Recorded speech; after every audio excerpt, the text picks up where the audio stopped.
Welcome to Mouhas diary my channel. ভগবতে বাসুদেবায় নমো।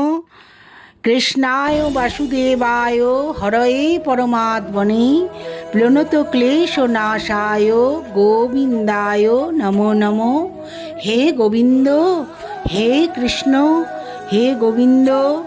এই আসছে মোহিনী একাদশী, তারই কথা তোমাদের কাছে বলবো। কেন এই দিন রমণী রূপ নেন বিষ্ণু? বৈশাখ শুক্লা একাদশীকে বলা হয় মোহিনী একাদশী। এই তিথিতে শ্রী বিষ্ণু রমণী রূপ ধারণ করেছিলেন। আর এই হিন্দু ধর্মে একাদশী তিথির বিশেষ মাহাত্ম্য রয়েছে। এই দিনটি শ্রী বিষ্ণুর উদ্দেশ্যেই নিবেদিত। প্রতি মাসে দুটি করে একাদশী থাকে, একটি কৃষ্ণপক্ষে আর একটি শুক্লপক্ষে। বৈশাখ মাসের শুক্লপক্ষের একাদশী তিথি মোহিনী একাদশী নামেই পরিচিত। বন্ধুরা, আজকে তোমাদের এই মোহিনী একাদশীর কি মাহাত্ম্য, কি ব্রতকথা, কেন বিষ্ণু ভগবান এই মোহিনী রূপ ধারণ করেছিলেন, তারই মাহাত্ম্য তোমাদের জানাবো।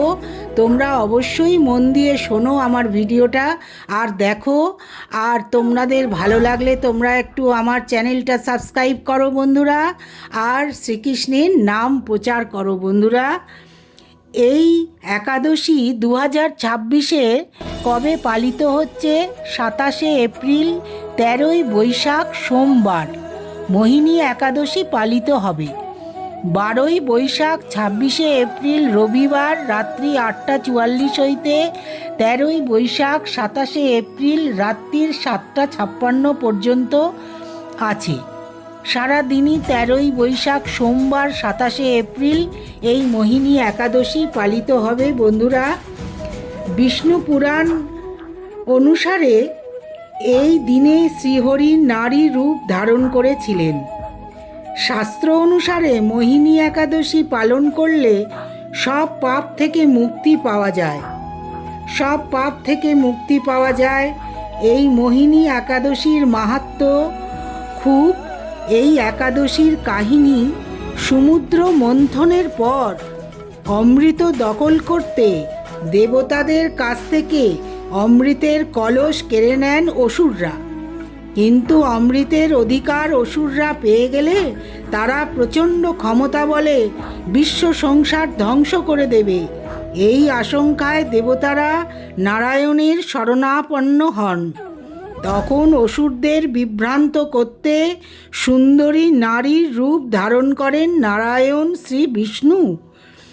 এই নারীর নামই মোহিনী। মোহিনী রূপী বিষ্ণুকে দেখে, নারায়ণকে দেখে মোহিত হয়ে যায় অসুররা।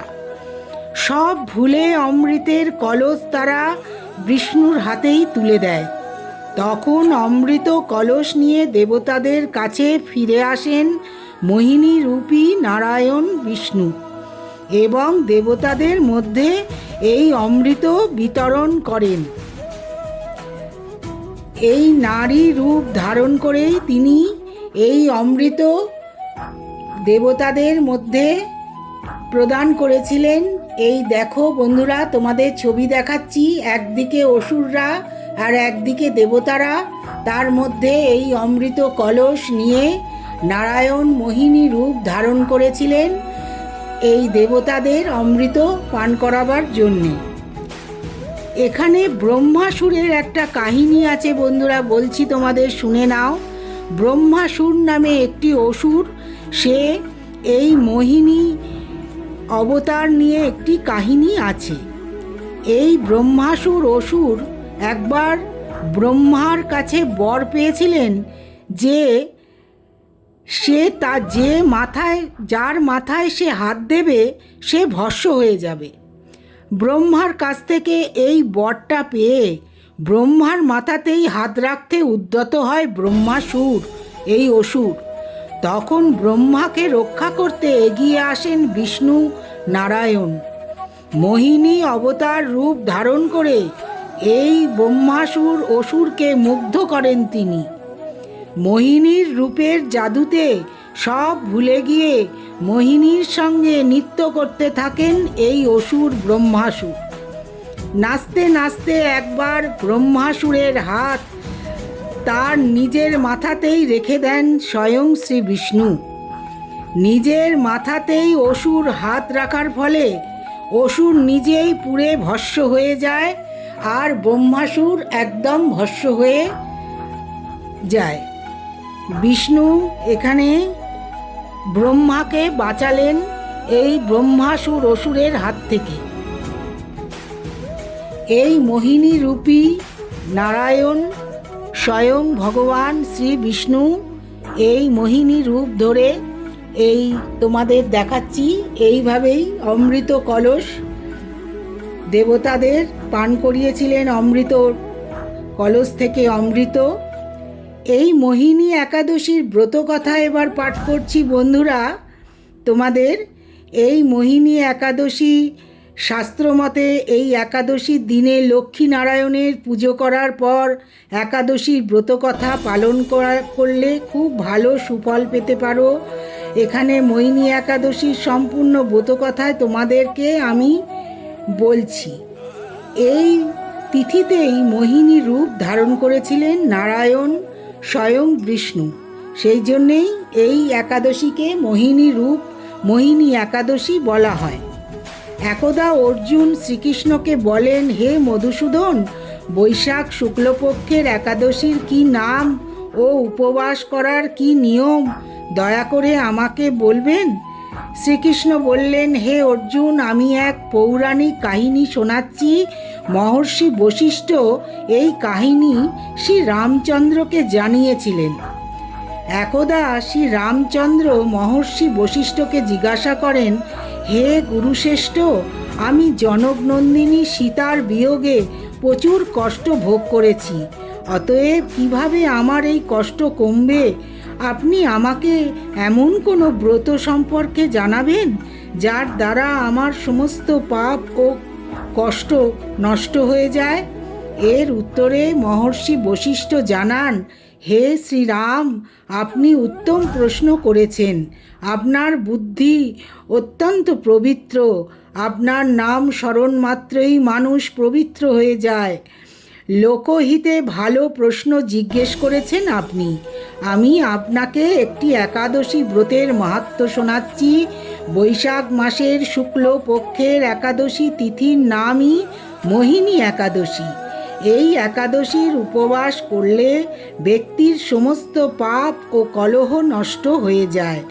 এই উপবাসের প্রভাবে মানুষ মোহ জাল থেকে মুক্তি পায়। অতএব হে রাম, দুঃখী ব্যক্তিরা অবশ্যই এই একাদশী ব্রত পালন করেন। এই ব্রতের প্রভাবে ব্যক্তির সমস্ত পাপ নষ্ট হয়। শ্রদ্ধাসহ এর কাহিনী শুনুন। প্রাচীনকালে সরস্বতী নদীর তীরে ভদ্রাবতী নামক এক নগর ছিল। সেই নগরে দ্যুতিমান রাজা বাস করতেন। সেই নগরে এক বৈশ্য থাকতেন। তিনি ধনধান্যে পূর্ণ ছিলেন। তার নাম ছিল ধনপাল। তিনি ধর্মাত্মা ও নারায়ণ ভক্ত ছিলেন। সেই নগরে একাধিক ভোজনালয়, জলচ্ছত্র, কুয়ো, পুকুর, ধর্মশালা, সড়ক, ফলের গাছ লাগিয়েছিলেন তিনি। এই ব্যবসায়ীর 5 কন্যা ছিলেন। তার জ্যেষ্ঠ পুত্র পাপী ও দুষ্ট ছিল। বেশ্যা ও দুষ্টদের সঙ্গতি ছিল তার। এরপর জুয়ায় মত্ত থাকত সেই ছেলে। দেবতা পিতৃ কাউকে মানত না। সে বাবার অধিকাংশ অর্থই খারাপ কর্মে ব্যয় করত। মদ্যপান করত, মাংস ভক্ষণ করত, নিত্য কর্ম ছিল তার। অনেক বোঝানো সত্ত্বেও সে সঠিক পথে হাঁটতে পারেনি। তখন দুঃখী হয়ে তার বাবা ও ভাইরা তাকে বাড়ি থেকে বের করে দেয়। বাড়ি থেকে বেরোনোর পর অলংকার ও পোশাক বিক্রি করে জীবনযাপন শুরু করে। তার অর্থ সমস্ত বেশ্যা ও বন্ধুরা, তার অর্থ যেই সমাপ্ত হয়ে যায় আর বন্ধুরাও তাকে ত্যাগ করে। তৃষ্ণা ক্ষুধায় চুরি করার কথা চিন্তা ভাবনা করে সে। রাতে চুরি করে নিজের ক্ষুধা নিবৃত্তি করে সে। একদা তৃষ্ণা ও ক্ষুধায় ব্যাকুল হয়ে এসে খাবারের সন্ধানে বেরোয়, কৌণ্ডিন্য মুনির আশ্রমে পৌঁছায়। সেই সময় বৈশাখ মাস চলছিল। এই মুনি গঙ্গা স্নান করে এসেছিলেন। এর ভেজা বস্ত্র থেকে জলের কটা ফোঁটা ওই পাপীর গায়ের ওপর পড়ে। তার শুভ বুদ্ধির উদয় হয়। ঋষির সামনে হাতজোড় করে বলে, মহাত্মা, এই জীবনে অনেক পাপ করেছি, দয়া করে আমাকে এই পাপ থেকে মুক্তি দিন। ঋষি বলেন, এই বৈশাখ মাসের শুক্লপক্ষে এই মোহিনী একাদশী পালন করলেই তোমার সব কিছু থেকে তুমি মুক্ত হবে।